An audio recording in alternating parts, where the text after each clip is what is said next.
उंच सिंहासनाधीश्वर राजाधिराज योगीराज श्रीमंत योगी श्री श्री श्री छत्रपती शिवाजी महाराज की स्वराज्य रक्षक छत्रपती संभाजी महाराज की जय जिजाऊ जय जिजाऊ।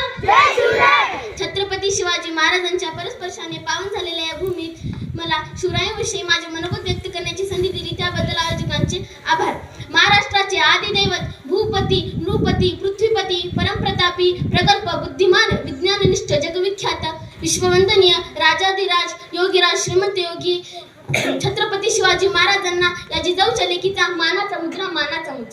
छत्रपती शिवाजी महाराज की हे शब्द कानावर पडतात ज्यांच्या मुखातून जय बाहेर पडतो रक्त सळसळते छाती अभिमानाने फुगते अंगावर सरकन काटा येतो अशा मराठमोळ्या बंधू भगिनींनो मी अस्मिता शिवाजीराव जाधव आज मी येथे अशा एका महान महापुरुषांची गाथा उलगडणार आहे ज्यांचा मला तुम्हालाच नाही तर संपूर्ण देशाला अभिमान आहे।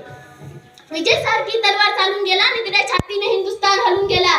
विजय सारखी तलवार चालून गेला आणि तिच्या छातीने हिंदुस्तान हलून गेला। वाघनखाने अब्दुल खानाचा कोथळा फाडून गेला। स्वर्गात गेल्यावर ज्याला देवाने झुकून मुजरा केला समर्थ मराठा शिवबा होऊन गेला। समर्थ मराठा शिवबा होऊन गेला।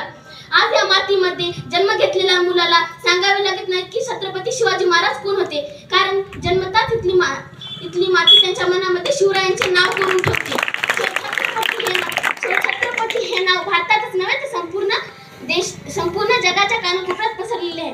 कोण होते शिवाजी महाराज असे कोणते काम त्यांनी केले होते की आज 3.5 वर्ष उलटूनही त्यांच्या नावाचा सगळीकडे जय जयकार होतो। इथल्या लोकांना तर सोडा इथल्या दर्याखोरांना जरी विचारले की शिवाजी महाराज कोण होते तर ते सांगतील रुद्राचा अवतार तो वाघाचा ठसा होता। रुद्राचा अवतार तो वाघाचा ठसा होता। विचारा त्या सह्याद्रीला आणि विचारा त्या सागरी लहरीना विचारा त्या सह्याद्रीला आणि विचारा त्या सागरी लहरीना की माझा शिवबा कसा होता माझा शिवबा कसा होता।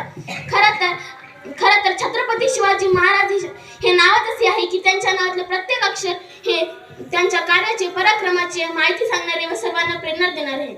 36 हत्तीचे बळ असणारे त्रस्त मोगलांना करणारे परत न फिरणारे ती तिन्ही जगात जाणणारे शिस्तप्रिय व वाणीच तेज जी जिजाऊचे पुत्र महाराष्ट्राची शान हार न मानणारे राज्याचे हितचिंतक जनतेचा राजा म्हणजे छत्रपती शिवाजी महाराज।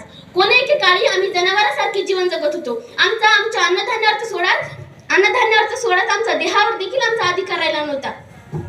जनावर आणि माणसं तर दूरच पण इथल्या मंदिरातील देव देखील सुरक्षित राहिला नव्हता। या दरम्यान सिंदखेडचे राजे लखुजी जाधव यांची कन्या म्हणजे साक्षात दुर्गा भवानी रणचंडी जशी जिजाऊ यांचा विवाह तोड निजामशाहीचे थोर सरदार मालोजीराजे भोसले यांचे सुपुत्र शहाजीराजे भोसले यांच्याशी झाला। त्यावेळी महाराष्ट्रात 5 सुलतानी सत्ता राज्य करीत होत्या। त्यात त्यांच्या आपापसात मोठ्या लढाया व्हायच्या त्यात महाराष्ट्राचे खूप नुकसान व्हायचे। मराठा सैनिक नाहक होऊन मारले जायचे। अशा परिस्थितीत महाराष्ट्राच्या भूमीला हवा होता एक झंकार धगमगता पेटता अंगार। अखेर ती वेळ आली तृतीया शके 1551 19 फेब्रुवारी 1630 रोजी जिजाऊची पुण्याई आली होती फळाला कारण जनतेचा पोशिंदा राजा शिवबा जन्मला। अरे माझा राजा जन्मला माझा शिवबा जन्मला।